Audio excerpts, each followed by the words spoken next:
Hey guys, it's Elaine, the Ninja Life Coach, and welcome to my channel today. Today is Motivational Monday, so sit back, grab yourselves a cup of coffee. I'll be right back.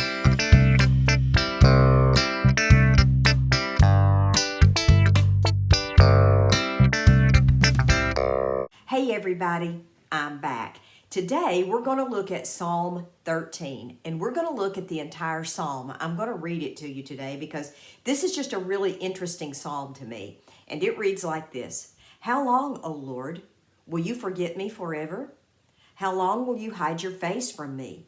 How long shall I take counsel in my soul, having sorrow in my heart daily?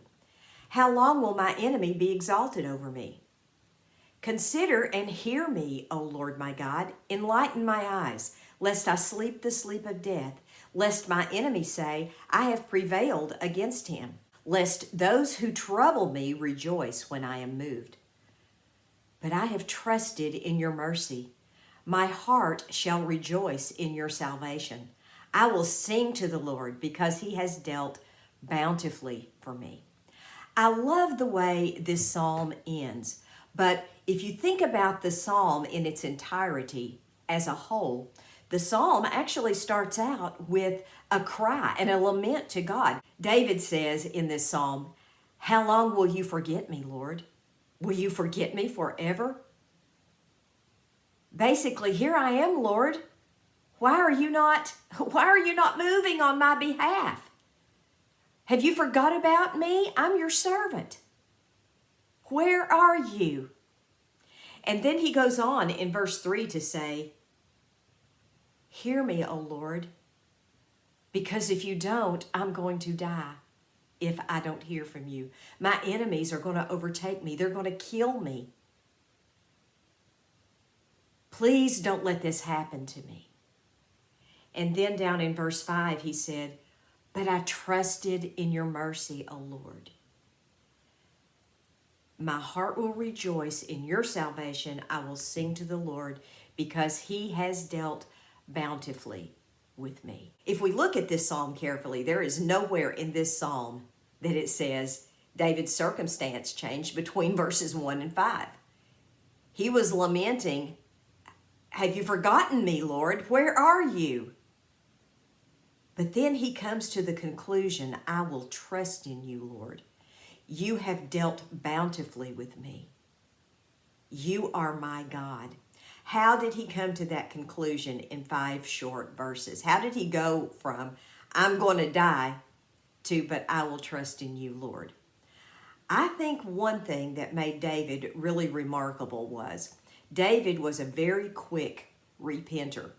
He wasn't one who committed the same sin over and over and over again. When he did something wrong, he repented, turned, went the other way, and did not commit that sin again. And David was quick to have a heart for God. He knew in his heart who God was. He knew that he couldn't make it without the Almighty God.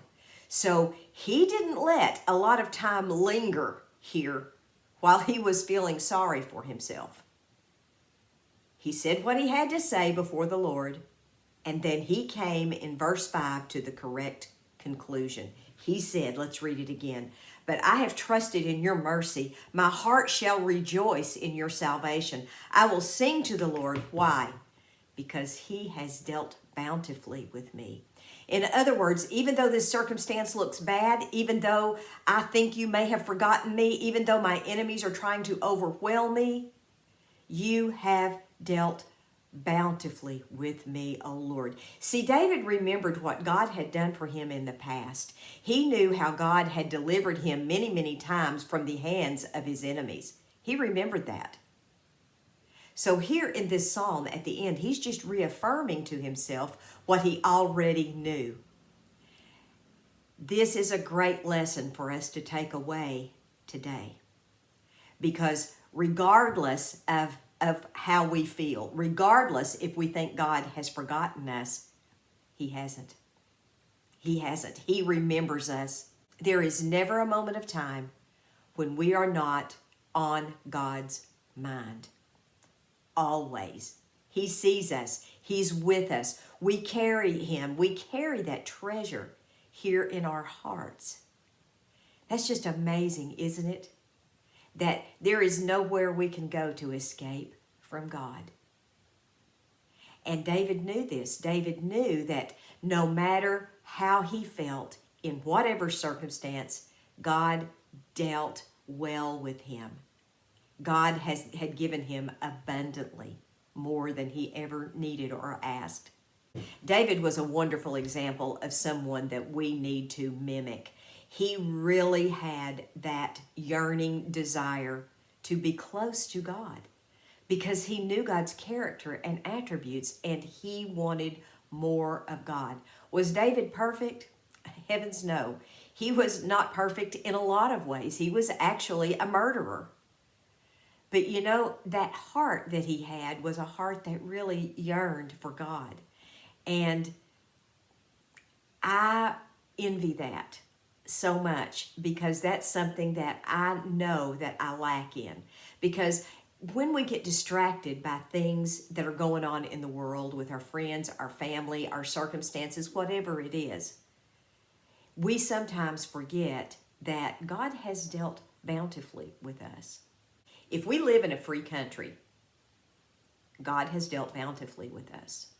If we breathe in and out, God has dealt bountifully with us.